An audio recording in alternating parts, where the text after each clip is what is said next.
The National Basketball Association, in its 33rd season, is troubled by diminishing crowds and declining television ratings, signs that fan interest may be waning. If college basketball was flourishing at the end of the 1970s, the pro game was crumbling. After the golden era of Bill Russell and Jerry West in the 1960s, a merger with the ABA in 1976 had led not only to new teams, but a new temperament. It was a new league with new times, with renegades, with individuals. There was an argument made, plausibly I think, that it was too black a league for the United States of America in the late 1970s. You think about the Knickerbockers at the time. The running joke was it was the Knickerbockers. You know, that's what it was. It was the N-word. It's turning off a lot of white customers that are coming to the game, you know. Why? I think there's still there's a conflict between the white and the black, and I don't enjoy going to basketball and seeing all black players. I mean, I think when they said too black, they meant not just in terms of color, but in terms of style. Let me get mine, and the hell with yours. Basketball for us was about the best moves. You wanted to be that big player that everybody talked about. You wanted to be the one. You didn't think about winning championships or team play. And those were just the issues on the court. The NBA had this image of an all-black league with a bunch of guys who did drugs. The teams were losing money, and they had no sponsors. And that's pretty much a death knell right there. It's a known fact that you need your white superstars. You just need more white ball players on the team for the white fans to identify with. And in the newest member of the Boston Celtics, that's exactly what the league appeared to be getting. There's hope he can help solve professional basketball's difficulties, which some say are compounded by a question of black and white. The great white hope. What does that mean? Well, you know, it's very hard to say because there's a lot of great white players around, and I just hope that I can just fit in as well as some of them that has fit in. He ran away from that designation. He made it very clear, almost from day one, that he was not the great white hope. You know, the great players are the black players, and they're the best.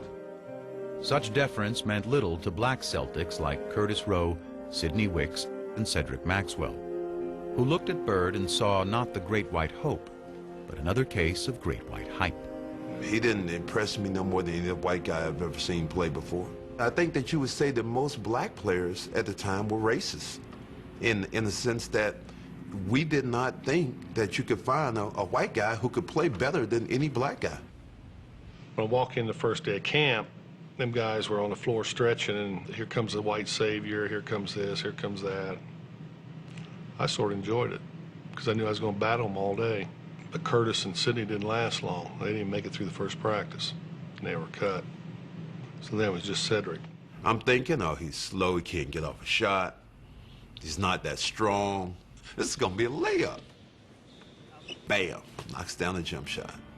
Okay, maybe that was luck. Gets the ball again. Bam, knocks down another jump shot.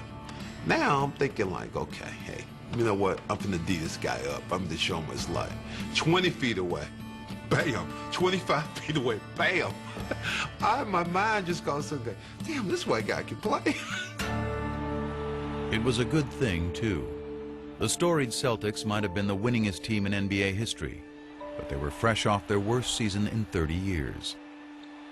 And in Bird, they had a player who was not only supremely talented, but tough enough to take on any challenge. I think Magic wanted to be friends with Larry Bird. He wanted to be friends with him on the World Invitational Tournament, and Larry just wasn't very receptive. I think he wanted to be friends with him during the Final Four. Larry wouldn't even go over and shake his hand. So now Magic's saying, well, what's with this guy? Everybody loves me. How come you don't love me? And then they get to their rookie year, the first time they play each other, well, they have a very hard foul. And they have to be separated a little bit. And Magic's like, all right, well, the heck with this guy. You don't like me? Fine. All right, good. I don't like you either. You know, he's a very competitive player, and I'm a very competitive player. And we go head to head, and we go for blood almost. The vibe was nasty. It was ugly. It was we didn't like each other. I'm the one that did all that. To tell you the truth, I just don't want to be hanging around him. I mean, that was my main competition. And he couldn't escape the memory of losing to him in 1979. Oh, it ate at him bad that he didn't win that national title against Magic. That was something, it just burned him. It was one thing for them to be in the 79 championship. Magic had the better team. Everybody agreed with that. Magic had the better game. Fine. Now you get to the pros. Larry has this incredible year.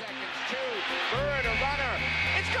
But there he is, watching in a club while Magic Johnson wins a championship, and he's thinking, all right, I'm behind 2-0 now. I watched that game, and I couldn't believe it. I always wanted to play at that level. But what Bird couldn't possibly have known was that he had inspired Magic's performance when he was named Rookie of the Year earlier that same day. The PR person from the Lakers says, hey, Irvin, the Rookie of the Year voting has come out. And Magic says, okay, well, who won? He said, well, Larry Bird won. And Magic says, well, was it close? And he said, oh, no. He went out that day, yes, to try to win the NBA championship, but also to prove it to one Larry Bird. You know what? I should have been Rookie of the Year. Even though I won the championship, I still wanted to win Rookie of the Year, too. He won that championship. I was pissed. I wanted one. But even after he had won one the next year, his obsession only grew deeper. I'd get up in the mornings and see what he did because their games came on late. Then you look at the box score. I had to have him there for some reason. It's like a crutch, somebody I can compare myself to.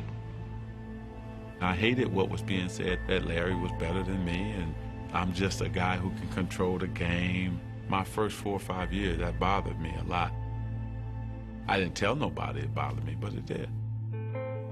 Their competitive dislike emerged from a greater truth, that on the court, they were doppelgangers. Team-oriented stars who cared about winning above all else. Basketball savants who fused the substance of the 60s with the style of the 70s to create a new and exciting yet selfless way to play the game in the 1980s. Yeah, I'm going to pass. But I'm going to pass in a way to make you look like a jackass. They were so similar in the way they competed. I mean, they were two halves of the same brain. Same craziness to excel. I seen that first couple of days I was with him. Basketball IQ off the chart. Seen the game a little different, most players. Playing the game the right way was everything. A lot of guys can just score. A lot of guys can just rebound. A lot of guys can just make plays. We can do it all. Larry and Magic could control the game with 12 shots. It was amazing. They'd be 7 for 12. They'd have 20 points, 15 rebounds, and 12 assists. And you go, man, the guy shot the ball 12 times and was the best player on the court by far. But I think it was tough at first. I don't think either one of them wanted to recognize that they had any equal anywhere in what they did. But they sure as hell didn't want to recognize that their equal happened to be that other guy. That's why we hated each other, too, because we knew we were mirrors of each other. I think for a while, the two of them had to come to grips with that. They had begun changing the game, but with continued low television ratings and tape-delayed finals, the league was struggling to get the word out. When the NBA and CBS signed a new TV deal before the 82-83 season, the rescue plan was simple. Sell more Bird and Magic, and sell them not just as ball players, but as arch-rival characters in their own dramatic saga. You got this slick Showtime African-American guy out west, and you got the lunch bucket, floppy-haired white guy with the bruises all over his body. It's central casting. It's perfect. I mean, this was like made in heaven. In 1979, this idea of Magic and Bird was created, and so that was sort of a no-brainer. We'd have a doubleheader. It would be the Celtics playing first and the Lakers playing second, and that's the way we did it. And when the Celtics and Lakers both reached the finals just a year into the new TV deal in 1984, it appeared the superstar investment was about to pay off. It was huge. It was probably the biggest moment the NBA had up to that point. You had Boston and LA, East against West. It had all the elements of a classic showdown. Including what was becoming the most inescapable element of all. Did we know that the blacks and whites were lining up, the whites with the Celtics, the blacks with... Of course we knew that. Even in the Celtics' own backyard. They land at Logan Airport at the 84 finals. He's getting accosted by various people who are telling him Larry's going to take him down. But this one older African-American gentleman comes up to me and goes, Magic, I want to wish you well, good luck, I want you to crush the Celtics. And he said, oh, well, where are you from? He said, well, I'm from Boston. And he said, you're from Boston and you're rooting for the Lakers? I thought everybody here was crazy about the Celtics. And he looked right at me and said, now why would I root for those white boys? Boston, after all, was a town still scarred by the ugly busing crisis of the mid-70s. A violent period of urban unrest during which white had been pitted against black. The resulting taint on the city nationally, coupled with a Boston roster littered with white players, affirmed to many black Americans that the Celtics were not the team for them. Even today, people said, you played with the Celtics, and, you know, I hated you at that time. You know, I wanted Magic to win. I didn't want that damn Larry Bird to win. We had all these black players, but they looked at us because we had Larry Bird leading us as a team that was white. They were perfect archetypes for what was becoming the biggest story in sports.